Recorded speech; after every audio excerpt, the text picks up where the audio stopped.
Hola, hola a todos queridos amigos, oyentes y seguidores y muy bienvenidos a un nuevo episodio de Historia en Podcast. Primer episodio del año 2025, episodio 96 de esta sexta temporada On Demand o episodio 186 ya del total de episodios que por más de 4 años y medio, casi 5, ya ahora muy prontito vamos a estar cumpliendo 5 años con este podcast de divulgación histórica, con este podcast cultural, educativo que está en las principales plataformas y en los principales rankings de esas plataformas en todo el mundo. Más de 100 países consumiendo este contenido histórico, lo cual me hace muy tremendamente feliz. Así que gracias por estar ahí nuevamente del otro lado y en este caso, primer episodio del año, primer episodio del 2025, gran episodio sobre un hermoso periodo sobre el cual muchos de ustedes me han escrito diciéndome: che Lucas, habla de lleno de la Belle Époque, de la bella época, contá qué pasaba en esos años, cómo se vivía, cómo se vestía, qué se pensaba, qué cosas estaban pasando en el mundo. Entonces digo, bueno, vamos a empezar este 2025 con un tema muy pedido por ustedes, muy solicitado, episodio más que especial. Desde ya les digo, no solo porque es el primero de este año 2025, sino porque tengo información muy buena para darles, porque si terminamos el 2024 pum para arriba, tenemos que empezar este 2025 todavía mejor. Así que atentis a lo que se viene, a lo que se va a venir en este episodio. Les va a volar la cabeza, se los garantizo, y creo que hasta el momento nunca los he engañado, ¿no? Así, nunca les he dado falsas expectativas, así que a prepararse porque la información que hay al final de este episodio es realmente tremenda. Ahora, vamos nomás con el tema de la Belle Époque, ¿no? Qué bien que hablo francés, hola la monsieur, ¿no? Qué claridad, cómo se entiende. Ahora, bueno, vamos a ver, ¿qué es eso de la Belle Époque para aquellos que no conocen mucho de esta historia? Bueno, les cuento, por eso vamos a arrancar, como siempre digo, por el principio nomás. La Belle Époque, nombre prometedor, ¿no? Literalmente significa época bella o bella época, ¿no? Y no por capricho, porque va a ser un periodo de la historia de Europa particularmente que va desde el final de la guerra franco-prusiana del año 1871 hasta el estallido de la Primera Guerra Mundial en el año 1914, pero que su principal epicentro fue Francia, y dentro de Francia particularmente, un poquito más todavía, si hacemos un poquito más de foco, vamos a encontrar a París como sede de esta denominada Bella Época, ¿no? Esta Bella Época que fue un tiempo en donde todo parecía brillar, en donde las luces de los cabarets, las vitrinas llenas de novedades tecnológicas, los cafés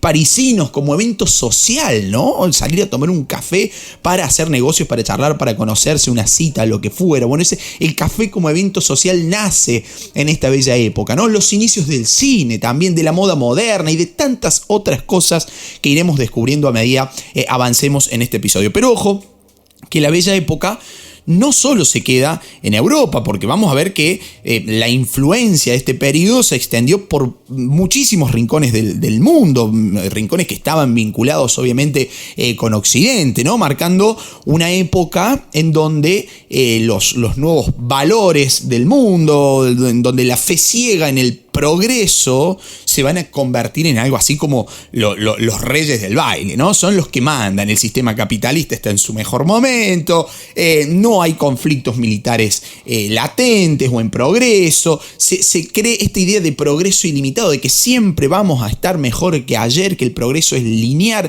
también va a ser una gran raíz ideológica de todo este momento, ¿no? De hecho, nuestro país, Argentina, buscó imitar abiertamente a la sede de la bella época, ¿no? Emulando a esa bella París, a tal punto que por su arquitectura, por su moda, por sus avances, por su cultura, ¿no? La propia ciudad de Buenos Aires llegó a ser denominada la París del Plata, ¿no? La representante de París y de la bella época en esta parte del mundo, con un núcleo gobernante que estaba mirando mucho a Europa en esos momentos. Fue una era en donde la ciencia, la tecnología parecían realmente mágicas, ¿no? La moda iba marcando el ritmo de la sociedad y absolutamente todos sentían que estaban viviendo un momento más que especial. Ahora, cabe preguntarse, Era realmente un paraíso terrenal la bella época en esos momentos, 1871, 1914. Bueno, eso podemos decir que es más debatible, ¿no? Lo que sí es cierto es que después del salvaje trauma que significó la Primera Guerra Mundial o la Gran Guerra, como prefieren llamarlo, esta época previa quedó grabada en la memoria colectiva europea, sobre todo como un paraíso perdido, ¿no? Vivimos tan bien durante 40 y pico de años que, claro, después la catástrofe que significó la Primera Guerra Mundial, 60 millones de movilizados, 9 millones de muertos y no sé cuánta cosa, es decir, claro, ahí nace otro refrán, ¿no? Todo tiempo pasado fue mejor, ¿no? Sí, sin duda, porque ahí es donde se valoriza ese periodo previo de la bella época como un periodo esplendoroso de la historia de la humanidad. Ahora, ¿por qué la bella época se dio en ese momento y fundamentalmente en ese lugar del mundo, en Francia, con París como epicentro? Bueno, para eso debemos hacer un poquito de historia. Vamos a ver. Para entender esta bella época, tenemos que remontarnos a los años dorados de la Segunda Revolución Industrial, ¿no? Ese periodo que va entre 1850 y 1914 aproximadamente, en el que Europa literalmente parecía no tener techo, ¿no? ¿Por qué? Bueno, los avances de la segunda ola, de la segunda fase de la revolución industrial, estaban por todos lados, ¿no? Nuevas fuentes de energía, había surgido la electricidad, el petróleo, vimos el caso de la electricidad con Nikola Tesla en el último episodio del 2024, en el episodio anterior. Aparecieron industrias que no paraban de crecer, las ideas optimistas sobre el progreso indefinido marcaban una nueva corriente ideológica que fue el positivismo, el positivismo que aparte también fue fruto de la mente de quién sino de un francés, ¿no? Que fue Auguste Comte. La medicina también va a tener sus propios avances. Una medicina que de pronto alargaba las vidas como si fuera magia, ¿no? O sea, ustedes imaginen esto, las ciudades llenas de luz eléctrica, el teléfono conectando a la gente, los primeros automóviles rugiendo por las calles. Bueno, Europa se estaba sintiendo realmente imparable. Pero claro, ¿qué pasa cuando todo va tan bien que de repente se te va la mano, ¿no? La producción industrial avanzaba sin freno y los mercados se saturaron. Cuando se saturaron los mercados, ¡pum!, una crisis. Y eso fue exactamente lo que sucedió con la crisis de 1873, conocida también como la Gran Depresión. No hay que confundir con la Gran Depresión de los años 30, ¿no? La Gran Depresión del año 1873. Colapsaron los mercados, se agotaron. Los europeos tenían tantas cosas en sus casas que ya no compraban más. No compraban porque no tuvieran dinero o porque estuvieran pasando un mal momento. No compraban porque ya estaban hartos de comprar cosas. ¿Sí? Hay un agotamiento del mercado, ese es el nombre técnico. Hay una sobreproducción que agota los mercados. ¿Y saben qué pasa cuando los mercados colapsan? Los países entran en pánico. ¿Y cómo salieron de ese problema? Yo diría que de una manera fácil y a la vez complicada, que fue buscando nuevos mercados de consumo. Acá va a entrar en escena una de las reuniones más importantes de la historia moderna, que fue la Conferencia de Berlín, que se desarrolló entre los años 1884 y 1885. ¿Qué pasó en esa Conferencia de Berlín? ¿O qué se decidió en esa Conferencia de Berlín? Bueno, ni más ni menos que el reparto colonial de África, como si fuera un tablero de TEG. Se dan cuenta, me imagino, estoy haciendo señas yo acá con las manos, pero el juego, creo que se llama Plan Táctico y Estratégico de la Guerra, bueno, que uno va conquistando partes del mundo con fichitas de colores. Bueno, se repartieron África como un tablero de TEG. Las principales potencias europeas decidieron repartirse el continente en busca de materias primas, en busca de mano de obra barata y, claro, obviamente también en búsqueda de nuevos mercados de consumo para vender sus productos industriales que no podían vender en Europa.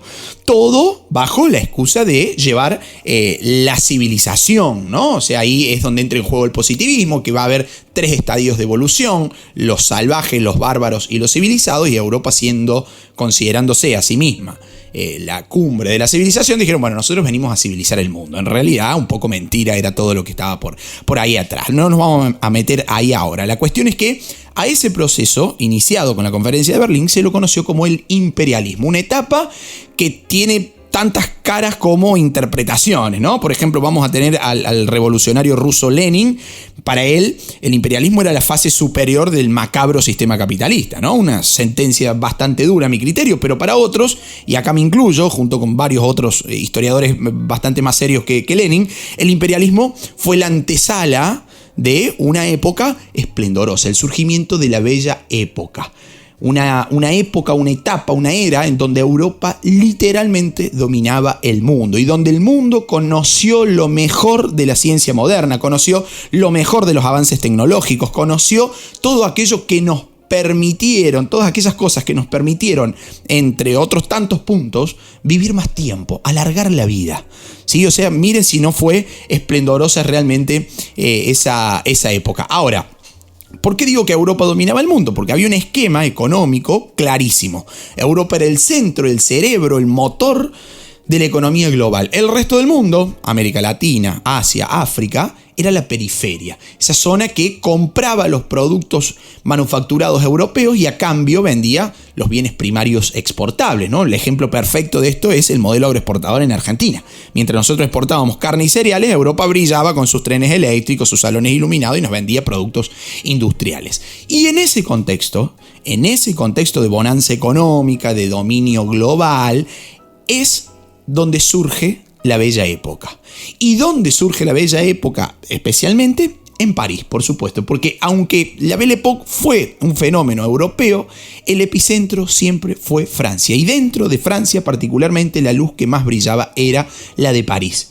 No es casualidad que la ciudad se llenara de cafés, como el Café de la Rotonde, el Café de la Flore, los cabarets como el famosísimo Moulin Rouge, el Folies Bergère, teatros nada más y nada menos que como la Ópera Garnier, el Teatro de la Ville, el Teatro des Mathurins. Bueno, va a estar brillando París en esos momentos. Las exposiciones universales, como la de 1889, en donde los franceses buscaron demostrar su buen pasar económico construyendo, no sin quejas, ¿no?, una mole de más de 7.000 toneladas de acero, ¿no?, que fue la famosa Torre Eiffel.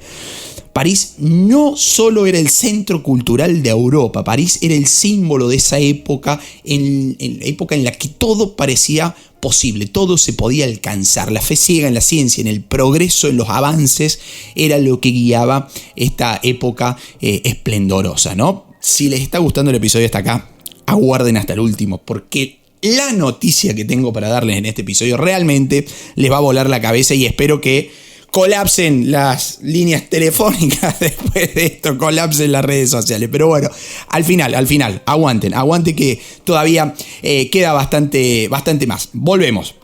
¿Qué hacía? ¿Qué cosa hacía que la Bella Época brillara tanto, ¿no? Además de estas luces de cabarets y de cafés y de teatros en París, ¿no? Bueno, la clave estaba en la actitud de la gente, en el optimismo casi diría descarado hacia el futuro, ¿no? Imaginen esto, avances tecnológicos a toda velocidad, innovaciones que llegaban para quedarse y cambiar la vida cotidiana. La gente se subía a ese tren del progreso con una confianza casi absoluta en que la ciencia tenía todas las respuestas. Porque sí, era la época del positivismo, esa corriente que les decía recién que creó Augusto Comte y que postulaba nada más y nada menos que había que creer en la ciencia porque la ciencia te iba a salvar. Y el cientificismo estaba ahí, digamos, a la vuelta de la esquina, a la orden del día, proclamando que la ciencia no solo podía explicar todo, sino que iba a resolver todo. Y si París era la reina de esa época, los bulevares, las calles parisinas, el glamour parisino eran como las joyas de la corona, ¿no? Esto va a ser un movimiento que va a ir en cascada, ¿no? Porque las ciudades europeas van a empezar a copiar, a emular el modelo parisino, ¿no? Especialmente las grandes capitales europeas se van a ir transformando en verdaderas obras de arte vivas, ¿no? Cafés que rebosaban de idea, los cabarets que latían al ritmo de las noches bohemias, los talleres de arte donde los pinceles parecían que no descansaban nunca, las galerías llenas de colores, de salas de concierto. Bueno, era un escenario hecho a medida para la burguesía, que se paseaba por esos espacios con una elegancia que verdaderamente marcaba tendencia. Claro que no todo era tan sencillo como luces y música, ¿no? En esta época, la vieja aristocracia europea, que durante siglos había monopolizado el poder, empezó a tambalearse un poco, ¿no? Se preguntarán ustedes, ¿por qué? Fácil, por el auge del capitalismo a gran escala. Los aristócratas, con su linaje, con sus papelitos, con títulos nobiliarios, tuvieron que empezar a compartir la torta, el pastel, ¿no? Con una nueva burguesía mucho más adinerada, mucho más ambiciosa. Y ojo, porque esta burguesía no se conformaba con acumular riquezas, ¿no? Quería poder y lo reclamaba con fuerza.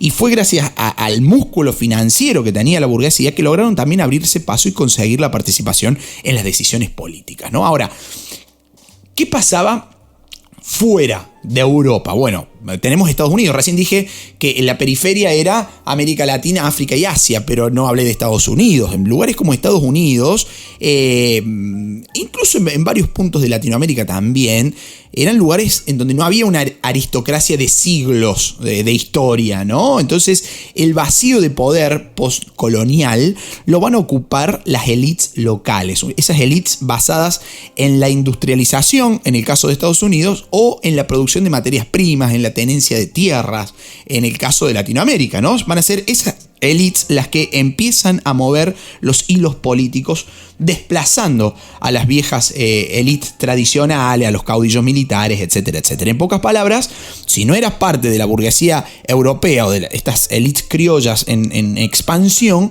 lo ibas a tener complicado para jugar en las grandes ligas, ¿no? Porque eran los que estaban acaparando poder en esos momentos. Y se pueden preguntar ustedes, ¿hasta dónde llegó esta oleada modernista, no? Bueno, llegó hasta donde se imaginen. Tocó el campo que se imaginen que puede llegar a tocar. ¿Quieren que hablemos de moda? Hablamos de moda, por ejemplo. Sí. Y si hablamos de moda, sin duda alguna, nuevamente París marcaba la punta ahí, ¿no?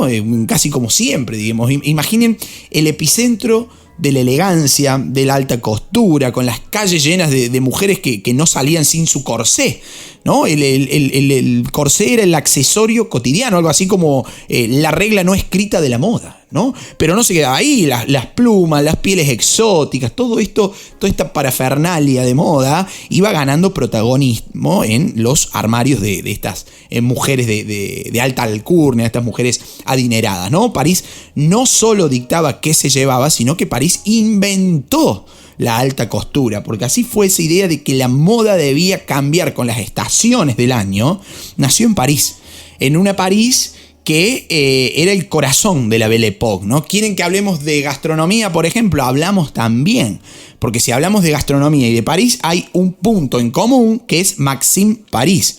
Un restaurante fundado en plena Belle Époque en el año 1893. Un restaurante que era algo así como el Olimpo de la ostentación dentro de la bella época, ¿no? Donde los ricos, los famosos desfilaban y mostraban y ostentaban todo su poder y su esplendor, ¿no? Vamos a tener otro barrio parisino como Montmartre, en donde reinaba un ambiente totalmente bohemio, entre pinceles, poesías, noches cargadas de excesos, de opulencia, de lujuria también, ¿no? Ahí en esa zona tenemos cabaret como el Moulin Rouge, ¿no? Eran puntos de encuentro, eran verdaderos templos del arte, de la diversión. Porque ahí se mezcla todo este lujo desmedido, ese espíritu rebelde, todo bajo ese ambiente parisino, si se quiere, ¿no? Pero ojo, no todo era brillo y no todo era glamour, porque mientras las clases altas paseaban por los bulevares, por los cabarets, por las tiendas de ropa y los mejores restaurantes, los cambios tecnológicos, los cambios económicos marcaban cada vez más una brecha muy profunda entre ricos y pobres, ¿sí? La industrialización trajo consigo una migración masiva del campo hacia las ciudades, ¿no? Los campesinos dejaban sus tierras para convertirse en mano de obra en las fábricas que no paraban de producir. Las grandes urbes europeas iban en franco crecimiento, a pasos agigantados, y con ellas el contacto directo con la tecnología marcaba esta diferencia entre ricos y pobres, porque claro, esa vida urbana prometía un futuro moderno, pero también traía consigo desafíos enormes, ¿no? Para quienes apenas lograban o ni siquiera lograban adaptarse a esos cambios tan drásticos y tan repentinos. Por algo hablamos de revolución industrial, ¿no? Un cambio brusco, repentino, rápido en el tiempo. Y en medio de esa transformación va a surgir la necesidad, atención a esto, de educar a ese proletariado, de educar a la masa obrera urbana. Porque claro, si las fábricas necesitaban trabajadores especializados, había que prepararlos. Electricistas, plomeros, metalúrgicos, conductores de tranvías, bueno, van a ser muchos de los oficios que empiezan a aflorar en esa época. Así como las primeras universidades tardomedievales, vamos a decir, priorizaban la enseñanza de matemática, de geografía, de lengua para comerciar entre reinos distantes y lejanos. Ahora, en plena era industrial, se necesitaban obreros. Y la alfabetización crecía para atender esas demandas de una economía moderna. Las noticias del mundo empezaban a llegar cada vez más rápido gracias al ferrocarril, al telégrafo, hasta el cable submarino, ¿no? En esa época también como gran avance. El conocimiento ya no era potestad de unos pocos. El conocimiento se democratizaba a medida que las grandes masas humanas accedían por primera vez a esas publicaciones populares. Yo siempre le digo a mis alumnos, cuando explico este tema en los colegios, que me es muy fácil explicar el funcionamiento de las fábricas durante esa segunda oleada de la Revolución Industrial, porque no hay mejor ejemplo para explicar la disposición de una fábrica que las propias aulas. Las hileras de los bancos, en una sola posición, siempre mirando al mismo lado, haciendo tareas repetitivas, sin importar qué pasa en la otra punta del salón, cumpliendo un horario, un uniforme, una pose determinada, ¿no? Bueno, eso sucedía hace 200 años en la llamada fábrica moderna. Y eso es hoy lo que tristemente todavía 200 años después sigue siendo la escuela. En fin, ya vendrán tiempos mejores, había de decir mi viejo en alguna oportunidad, para que el sistema educativo por fin, de una vez por todas, termine de cambiar y deje de ser lo arcaico y lo obsoleto que es hasta el momento. Pero no voy a profundizar mucho ahí, siempre es una crítica que la hago prácticamente mi bandera. Avanzando, otro de los puntos claves dentro de la Belle Époque fueron las denominadas Exposiciones Universales de París. Va a haber una muy famosa, la de 1889, que les comentaba al principio, con la Torre Eiffel como estrella indiscutida, ¿no? de esa Exposición Universal de 1889. Y vamos a tener la del año 1900, que fascinó al mundo con lo que fue su visión futurista, ¿no? Hubo espectáculos de todo tipo en donde se demostraba esta fe ciega en la ciencia, en la tecnología, en donde se exaltaba la capacidad del ser humano para vencer los desafíos que planteaba la naturaleza, ¿no? Bueno, esas ideas que en la época de la Ilustración parecían exclusivas de los intelectuales, ahora se expandían y eran abrazadas por una multitud, por una masividad mucho más marcada, ¿no? Ahora, me van a decir que las exposiciones universales eran solamente cosa de París, qué lindo París. No, claro que no. Como les mencioné hace un rato, Francia y particularmente París fueron el epicentro indiscutible de la Belle Époque, pero no fueron el único escenario donde la Belle Époque se desarrolló, y mucho menos en donde esas impresionantes exhibiciones que fueron las exposiciones universales cobraron vida, ¿no? Las exposiciones universales, esas ferias masivas en donde se demostraban los grandes avances de la época y de cada país, van a dejar su huella en muchos rincones del mundo, algunas con logros arquitectónicos y culturales que todavía hoy tenemos, y otras tristemente famosas por las formas en las que buscaban reflejar las ideas de ese tiempo. Miren, les voy a dar 3 ejemplos. Primero vamos a viajar a Madrid, bella época, año 1887. Una exposición universal mucho más modesta de otras exposiciones que van a venir después, pero que dejó una marca indeleble, diría, hasta el día de hoy en la capital española, con la creación del famoso Palacio de Cristal en el Parque del Retiro, ¿no? Un espectacular edificio diseñado por Ricardo Velázquez Bosco, que se inspiró en el Crystal Palace de Londres y convirtió esa parte del Parque del Retiro con este Palacio de Cristal en un emblema de lo que era el refinamiento arquitectónico de esa época, ¿no? Año 1887, sí, bien digo, en Madrid. Un año más tarde, en 1888, nos vamos a trasladar a Barcelona. Ahí la Exposición Universal fue un hito en la modernización de Barcelona, un hito en la historia de la ciudad, marcó un antes y un después en el desarrollo urbano de esta ciudad catalana, ¿no? Entre sus legados más importantes está, por ejemplo, el famoso Arco del Triunfo, construido como la puerta de entrada a la exposición. Todavía hoy se puede visitar y pasar por debajo incluso de ese Arco del Triunfo. A diferencia del Arco de Triunfo parisino, el Arco de Triunfo de Barcelona no conmemoraba victorias y no conmemora victorias militares, sino que simboliza el progreso artístico, el progreso científico, el progreso económico que estaba mostrando esta ciudad catalana y España en general, ¿no? Esa exposición que ayudó a consolidar a Barcelona como una ciudad verdaderamente cosmopolita.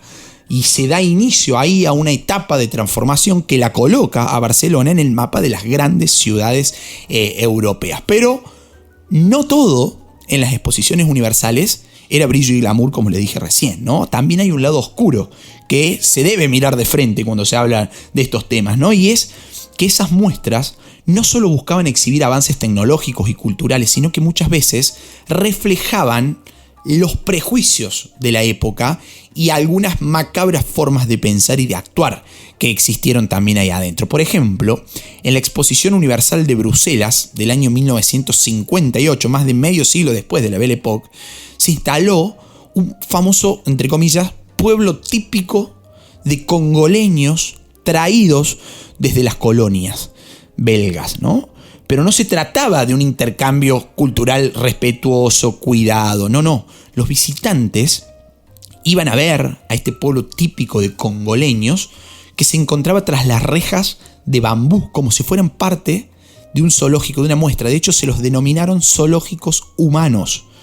Los relatos de esa época son verdaderamente desgarradores, ¿no? Porque si los congoleños no reaccionaban frente a la visita de la gente, los espectadores le tiraban monedas, le tiraban bananas, por ejemplo, para provocar alguna respuesta, ¿no? Un acto de racismo tremendo, deleznable, condenable y odiable, ¿no? Bueno, esa fue la última exposición universal, el último zoológico humano de la historia, en realidad, el de la Exposición Universal de Bruselas de 1958. Ya pronto le vamos a dedicar también un episodio a este tema en particular porque hay muchísima información, no voy a profundizar mucho ahí ahora en este momento. La cuestión es que ese caso no va a ser un caso aislado. En París, durante la Exposición Universal de 1878, también se presentaron las tristemente famosas aldeas negras, así, entre comillas, con lo fuerte del término, donde personas traídas de Senegal, de Tonquín, de Tahití, fueron exhibidas para el entretenimiento de las multitudes que asistían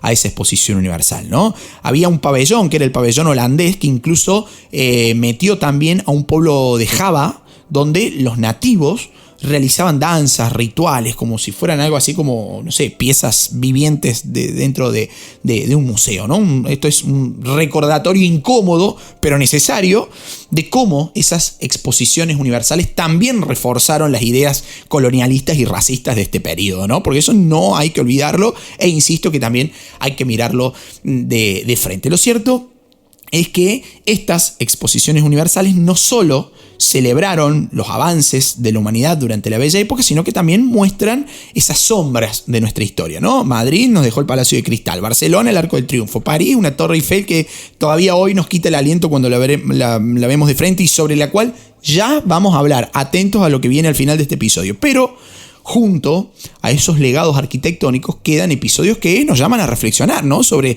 las desigualdades, los prejuicios, el racismo que tristemente también marcaron esta época. Ahora, toda esta difusión de la tecnología, de la ciencia con las exposiciones universales no se quedaba solamente en Europa, ¿no? Las potencias europeas aprovechaban cada oportunidad que tenían para exportar su cultura, sus ideas políticas como el parlamentarismo, la democracia y, ¿por qué no?, también su visión y su idea de progreso, ¿no? Bueno, ¿cómo lo hacían? A veces con diplomacia, a veces con influencia económica y muchas otras veces lo hicieron también con el poder de sus ejércitos, ¿no? De las armas, de sus imperios coloniales. Era el momento de la dominación europea con todo lo bueno y lo malo que eso implicaba, ¿no? Hechos por los cuales entendemos que este periodo de la Belle Époque fue un periodo lleno de contrastes, de lujo, de desigualdad, de ciencia, de arte, de innovación, de tradición, de racismo, ¿sí? De profundas diferencias entre ricos y pobres, por ejemplo. Incluso entre hombres y mujeres. Ya le vamos a dedicar, que me vienen pidiendo mucho, una historia del feminismo. Ya nos vamos a meter también en ese mundillo. Pero la cuestión es que si algo es cierto es que en esos momentos la reina indiscutida de esta época era París. París supo captar como nadie el espíritu del momento, el espíritu de la bella época, porque cuando los historiadores y cuando los aficionados a la historia pensamos en la Belle Époque, pensamos en París. Y cuando pensamos en París, pensamos en la ciudad en donde todo parecía posible, ¿no? París era el centro del espectáculo mundial. La Belle Époque se sostenía sobre una economía que comenzaba a globalizarse, impulsada por la expansión europea, gracias al auge de la industria pesada, el comercio internacional. Cada vez más regiones del mundo estaban en contacto y en una dependencia mutua, ¿no? La maquinaria de la segunda revolución industrial parecía funcionar a todo vapor. ¿Y qué fue lo que hizo posible todo esto? Bueno, las nuevas fuentes de energía, la electricidad, el petróleo. Va a ir quedando atrás el carbón y el vapor. No van a desaparecer del todo, pero van a ir quedando atrás. La tecnología, como buena aliada del progreso, transformó la manera en la que el mundo se movía. Los barcos a vapor empezaban a cruzar los océanos. Pensemos en el Titanic, por ejemplo. Reflejo fiel de la Belle Époque. Trenes, automóviles. El primer modelo de automóvil del alemán Karl Benz se patentó en plena Belle Époque, también en el año 1886 en Alemania. Aviones, el primer vuelo controlado y sostenido fue realizado por los hermanos Wright en 1903 en Carolina del Norte, en Estados Unidos. Bueno, todos esos avances conectaban regiones enteras, el telégrafo, el teléfono, la difusión de la energía eléctrica, que hemos visto el caso en la pelea de la guerra de las corrientes entre Tesla y Edison en el episodio anterior. Todo eso llevaba la información a distancias antes impensadas. Por primera vez parecía que el planeta se achicaba, literalmente la Tierra se había achicado, todo estaba cerca, al alcance de la mano o del bolsillo, no sé, digamos, porque había que tener el dinero para movilizarse en esos medios, ¿no? Y acá es donde aparece una Francia que vuelve a brillar con luz propia, ¿no? Este país no solamente va a liderar la moda, el arte, la arquitectura, sino que también marcó el paso en los avances tecnológicos de la época. Por ejemplo, el cine.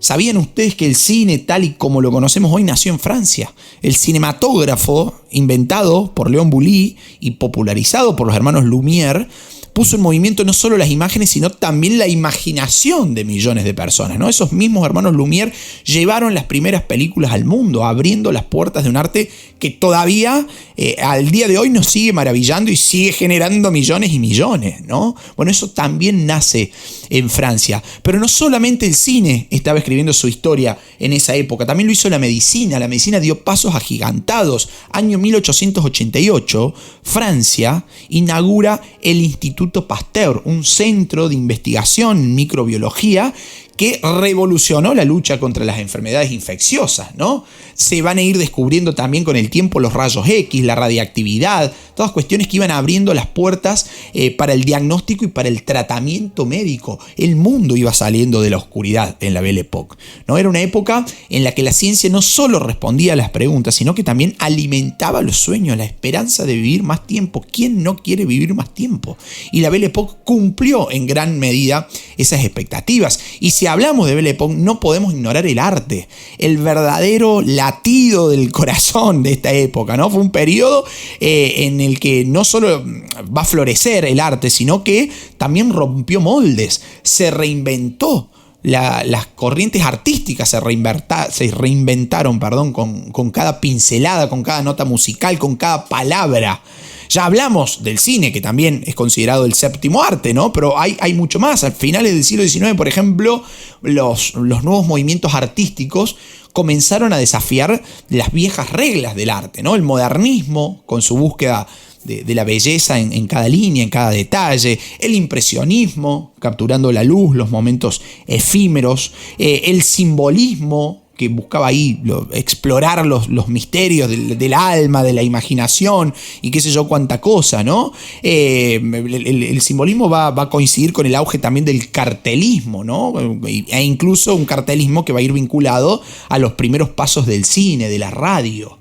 Pero eso no va a ser todo, porque al cruzar la barrera que separa el siglo XIX del siglo XX, van a irrumpir corrientes mucho más audaces, ¿no? El expresionismo, el fauvismo, que van a desafiar los cánones clásicos, con colores, con emociones intensas, el futurismo también, ¿no? O sea, el arte se renovó completamente, se rompió el molde de la forma de pensar, de vivir y de sentir, ¿no? ¿Y qué decir de la arquitectura? Por ejemplo, gracias a la revolución industrial, el hierro se convirtió en un nuevo, ¿cómo diría esto? En un nuevo lenguaje arquitectónico, ¿no? Obras como la Torre Eiffel, símbolo indiscutible de París y de la Belle Époque, o la Estatua de la Libertad, por ejemplo, que llegó también desde Francia para iluminar América, se van a alzar como esos monumentos arquitectónicos que reflejaban la modernidad, la riqueza, la opulencia y el ingenio humano también. Torre Eiffel, que se convirtió en el símbolo del país y que fue muy resistida al comienzo en esa Exposición Universal de 1889, que se proyectó para ser desmontada 2 años después. Y fíjense ustedes qué loco que todavía al día de hoy sigue deslumbrándonos, sigue emocionándonos, ¿no? Ver esa mole de acero ahí que se hiergue así como fastuosa, poderosa, en el centro parisino. Bueno, si les interesa, insisto, esta historia de la Torre Eiffel, quédense hasta el final porque la noticia que tengo para darles es tremendamente hermosa. Ahora, volviendo al arte. La música también va a vivir un momento de gloria incomparable dentro de la Belle Époque, ¿no? ¿Cómo no mencionar a los gigantes de la ópera en esos momentos? Richard Wagner con sus composiciones, Giuseppe Verdi con su emotividad. En Rusia vamos a tener a genios como Tchaikovsky, como Rimsky-Korsakov, que miraban hacia esas raíces nacionales rusas y crean piezas llenas de lo que es la identidad cultural rusa, ¿no? En Austria vamos a tener a Johann Strauss, que fusionaba lo clásico con lo popular, ¿no? Y nos regaló valses tan lindos que al día de hoy a mí me pone la piel de gallina, ¿no? Escuchar los valses de Johann Strauss. Bueno, asimismo no todo era música seria, porque no hay dudas de que el ballet alcanzó en esos momentos un esplendor sin precedentes, pero también los espectáculos de variedades se convirtieron en la cara más vibrante sí, más vibrante de esa época, ¿no? Los cabarets como el Moulin Rouge, Le Chat Noir, Le Folies Bergeret, como les decía recién, se llenaban noche tras noche de una burguesía, de unos bohemios ávidos de entretenimiento, en un lugar en donde las plumas, las luces, el cancán, que también era un símbolo de la moda en esos cabarets parisinos, marcaban el ritmo de una sociedad en pleno auge, ¿no? La literatura también va a vivir lo suyo, la imaginación parecía no tener límites, ¿no? Herbert George Wells, Julio Verne, nos llevaban a mundos completamente desconocidos con sus relatos de ciencia ficción, de aventuras, despertaban en los lectores esa ansia por explorar algo que era imposible, ¿no? Vamos a tener, por ejemplo, en Viena, en esos momentos, un tal Sigmund Freud que daba los primeros pasos en el estudio de los rincones más profundos y más oscuros de la mente humana, ¿no? Fundando el psicoanálisis, una disciplina que abría las puertas a una nueva forma de entender a la humanidad, de entendernos a nosotros mismos. Más tarde va a ser Carl Gustav Jung quien continuaría expandiendo esos horizontes, ¿no? Y como si fuera poco, toda esta cuestión artística, de moda, de arquitectura, también vamos a encontrar pasatiempos deportivos en esta Belle Époque que encontraron su lugar en esa era de efervescencia, ¿no? El fútbol, al cual ya le dedicamos un episodio, el cricket, el golf, el tenis, nacidos en Europa como deportes de élite, aristocráticos, comenzaron a conquistar el mundo. El ciclismo también va a vivir su buena época, la esgrima, se van a convertir en símbolos de una sociedad que buscaba ese equilibrio entre el cuerpo y la mente, ¿no? Porque hasta el entretenimiento se globalizó durante esta Belle Époque. Sin embargo, como todo sueño, la Belle Époque tuvo su despertar y no fue precisamente un despertar dulce.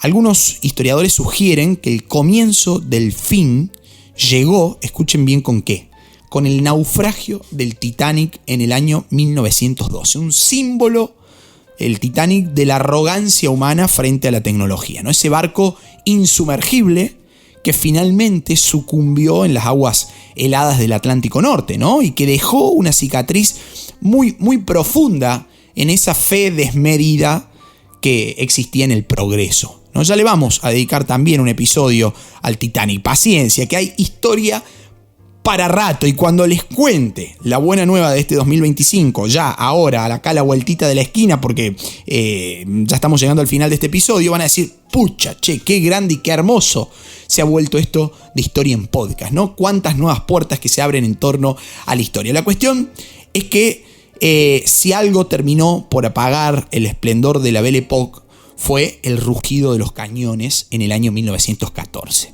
El estallido de la Primera Guerra Mundial, de la Gran Guerra, marcó sin duda alguna un antes y un después, ¿no? La tecnología que tanto había fascinado al mundo, que tanto había maravillado a los ojos de Europa y de todo el globo, ahora se ponía al servicio de la destrucción.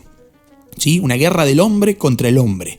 Los aviones que antes despertaban admiración ahora arrojaban bombas. Las máquinas que prometían un futuro brillante se transformaban ahora en instrumentos de guerra. Así como las fábricas pensaban en producir más en menos tiempo, ahora la tecnología se volcaba al servicio de matar más gente en menos tiempo. Entonces todo termina, esa bella época termina en 1914. Y ahí, con posterioridad a esa primera gran guerra, o esa primera guerra mundial, es que el mundo dice, che, pucha, sí fue una bella época lo que vivimos hasta 1914. El mundo, esa bella época, terminó con un mundo que tras años de guerra miraba hacia atrás con nostalgia, ¿no? Se embelleció todavía más esa época previa a la Primera Guerra Mundial como un paraíso perdido, porque como suele suceder, solo después de la tormenta, ¿no? Se valora la calma previa. Y ahí termina la famosa bella época, con sus claroscuros, con sus vaivenes, con sus altibajos, pero bella época, sin lugar a dudas, en montones de aspectos que al día de hoy celebramos como grandes avances de la ciencia, de la tecnología, de la filosofía, de la vida sobre la muerte, ¿no? Eso fue el triunfo de la vida sobre la muerte, fue la bella época, cosa que se invierte, ¿no? En el periodo 1914-1918, en donde la muerte parecía triunfar sobre la vida. Ahora, hasta acá el episodio de hoy, pero atentis que viene la sorpresa, atentis. ¿Cuál es la sorpresa? Junto con mi amigo, a esta altura ya amigo, Facu Vidal, de Tour Cultural, de la agencia Tour Cultural, anunciamos con bombo y platillos para junio de 2025 un nuevo viaje cultural, viaje histórico cultural en alianza entre Historia en Podcast y Tour Cultural. ¿A dónde vamos a estar viajando en junio de 2025? A conocer la historia ahí in situ, desde adentro, a París y a Londres. Sí, señor, nos vamos a París y a Londres en junio de 2025 a disfrutar, a conocer, a aprender la historia desde los lugares en donde realmente ocurrieron. ¿Te imaginas conocer la historia de la Torre Eiffel, por ejemplo, de Versalles, de la Ópera Garnier, del Sagrado Corazón en Montmartre o del Museo del Louvre?